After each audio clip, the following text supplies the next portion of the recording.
جو یاد مصطفیٰ سے اپنے دل کو بہلایا نہیں کرتے، جو یاد مصطفیٰ سے اپنی دل کو بہلایا نہیں کرتے، حقیقت میں وہ لطف زندگی پایا نہیں کرتے۔ دن لہو میں کھونا تجھے، شب بھر سونا تجھے، خوف خدا شرم نبی یہ بھی نہیں وہ بھی نہیں۔ معزز سامعین حضرات، ماشاءاللہ آپ سبھی جماعت قابل مبارکباد ہے کہ آپ نے اپنے مرشد کریم کی عقیدت کے اندر ایک بہت بڑا ہی شاندار و جاندار جلسہ ابرے کے پار کی بستی میں منعقد کروایا۔ ماشاءاللہ آپ جیلانی جماعت والے بڑے خوش نصیب ہیں کہ آپ نے اپنی بستی کے اندر اپنے بزرگ کی دربار میں عقیدت پیش کرنے کے لیے ایک شاندار جلسے کا انعقاد کروایا، جسے آپ ہر سال انشاءاللہ کرتے آ رہے ہیں۔ لیکن میں اس موقع پہ کلام الہی کی جو میں نے ایک چھوٹا سا جز آپ کے سامنے پیش کیا، اسی کے تحت گفتگو کروں گا، بغور سماعت فرمائیں کیونکہ وقت کی کمی ہے۔ ابھی پیر صاحب قبلہ ان قریب تشریف لانے والے ہیں اور بھی علماء کرام جنہیں بولنے کا موقع دیا جائے گا۔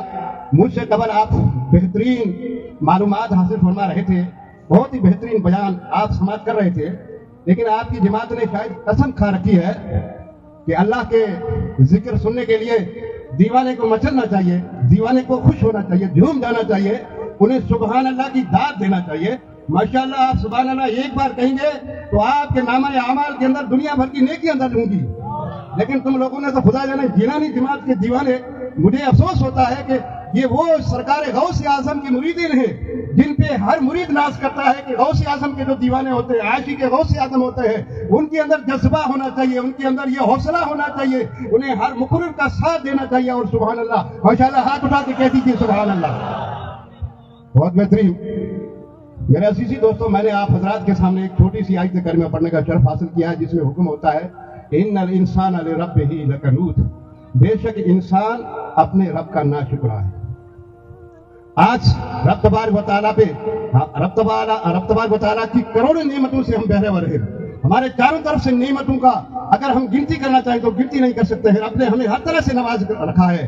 اللہ تبارک و تعالیٰ نے ہمارے اوپر دنیا بھر کی نعمتوں سے ہمیں سرفراز فرمایا ہے، لیکن ہم وہ بندے ہیں کہ رب کی اس نعمت کا شکر نہیں ادا کرتے۔ مسلمانوں، یہ زندگی ایک چھوٹی سی زندگی ہے۔ آپ ماشاءاللہ جیلانی جماعت والوں یہ تہیہ کر لیں کہ ہم ہماری جماعت کے اندر جو ہے انقلاب پیدا کریں گے اور قوم کو جگہ دیں گے اسلام کے نام پہ، اسلام کے اوپر ہم عمل کرتے ہوئے نظر آئیں گے۔ سرکار غوث اعظم کی سیرت پہ اگر آپ عمل کرنے لگ جائیں، جس سے آپ کی نسبت ہے اس مرشد اعظم کے، اگر جو ہے مشن پہ آپ عمل کریں گے تو انشاءاللہ اس دنیا کی زندگی بھی تمہاری کامیاب ہے اور آخرت کی زندگی بھی کامیاب ہے۔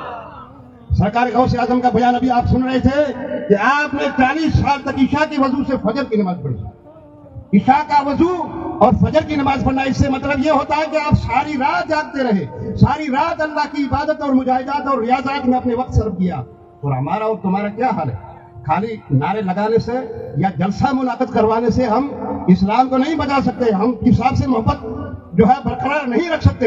اس لیے ہمیں ضروری ہے کہ جس بزرگ سے ہماری نسبت ہے اس کی سوال حیات کو دیکھیے، ان کی زندگی کو نمونہ عمل بنائیے اور آپ اس پہ عمل کیجیے۔ انشاءاللہ تمہارے اندر جو ہے چینجنگ آ جائے گی اور تمہارے اندر جو ہے بدلاؤ ہوگا، اس دنیا میں بھی خوشحال رہیں گے اور آخرت کی زندگی میں تمہارا کوئی نقصان نہیں ہوگا۔ میرے عزیزی دوستو، سرکار غوث اعظم کے چاہنے والوں، میں آپ سے یہ کہنا چاہتا ہوں، میں ہمیشہ نماز کے متعلق میسیج دیتا ہوں۔ مسلمانوں میں آج کل نماز کی بڑی کمی ہے، ہماری مسجدوں کے اندر نمازی نہیں ہے، مسجدیں مرثیہ خواہ ہیں کہ صاحب نمازی نہ رہے، یعنی وہ صاحب اوصاف حجازی نہ رہے۔ یعنی مرثیہ کا مطلب یہ ہوتا ہے کہ یہ مسجدیں روتی ہیں، صبح شام روتی ہے۔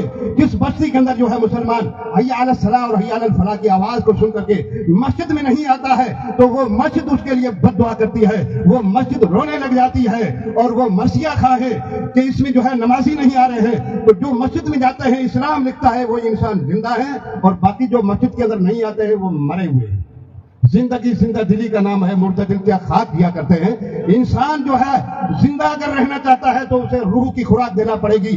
خالی جسم کے خوراک سے ہم زندہ رہ سکتے ہیں، لیکن روح کی خوراک جو ہے وہ قرآن کی تلاوت ہے، نبی کا درود ہے، مسجدوں میں نماز پڑھنا ہے۔ مسلمانوں، اب نماز نہیں پڑھو گے تو مرنے کے بعد کیا پڑھو گے؟ کیا قبروں سے واپس آؤ گے؟ کیا کوئی نہیں آ سکتا ہے. مسلمانوں قبر کا حالت جو ہے اگر آپ سننا چاہیں تو وقت بڑا لمبا چاہیے. وقت قبر ایک ایسی اندھیری کوٹڑی ہے جس کو روشن کرنے کے لیے ہمیں نماز کا سہارا لینا ہوگا, ہمیں 5 وقت نماز پڑھنی ہوگی. ماشاءاللہ آپ نماز پڑھیں گے تو آپ کی قبر منور رہے گی, اور فجر کی نماز پڑھ کر کے آپ تجارت کے لیے جائیں گے تو سارا دن اللہ کے امان میں رہیں گے, آپ کی زندگی میں خیر و برکت رہے گی.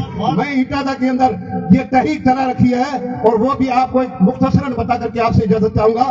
ہمارے گاؤں کے اندر ہم نے تحریک چلائی ہے کہ نماز جمعہ ایک ایسا دن ہے جو افضل و اعلیٰ دن ہے, سید الایام ہے, سب سے بہترین مسلمانوں کے لیے ایک عید کا موقع ہے. جمعہ کی نماز ہر ویکتی جس بستی میں جو رہتا ہے, جیسے آپ کی یہاں منگلیہ برادری ماشاءاللہ بڑی قابل تعریف برادری ہے, بڑی اچھی برادری ہے. آپ تمام سے میں یہ آج کے اس اسٹیج پہ کہنا چاہتا ہوں کہ آپ کے اوپرے کے پار میں جتنے بھی مسلمان رہتے ہیں جنہوں نے کلمہ لا الہ الا اللہ محمد رسول اللہ پڑھا ہے اور سرکار غوث اعظم سے جو نسبت رکھتے ہیں, ان سے عرض کرنا چاہوں گا کہ آپ کی بستی میں جمعے کے دن کوئی بندہ ایسا نہ ہو جو مسجد کے اندر جا کر کے جمعے کی نماز نہ پڑھے. اور ہم نے ماشاءاللہ اٹادا میں تحریک چلائی, ہماری مسجد میں 500 کے اوپر جماعت مسجد میں آتا ہے نماز پڑھنے کے لیے, اور بڑی کامیاب رہی. انشاءاللہ یہاں بھی یہی سندیش دیتا ہوں کہ آپ سبھی حضرات سب سے پہلے جمعہ 8 دنوں کے بعد میں ایک دن آتا ہے, اس دن آپ تہیہ کر لیں اور یہ دل کے اندر یقین پکا کر لیں کہ انشاءاللہ جمعہ کی نماز ہم ہمیشہ مسجد میں آ کر کے پڑھیں.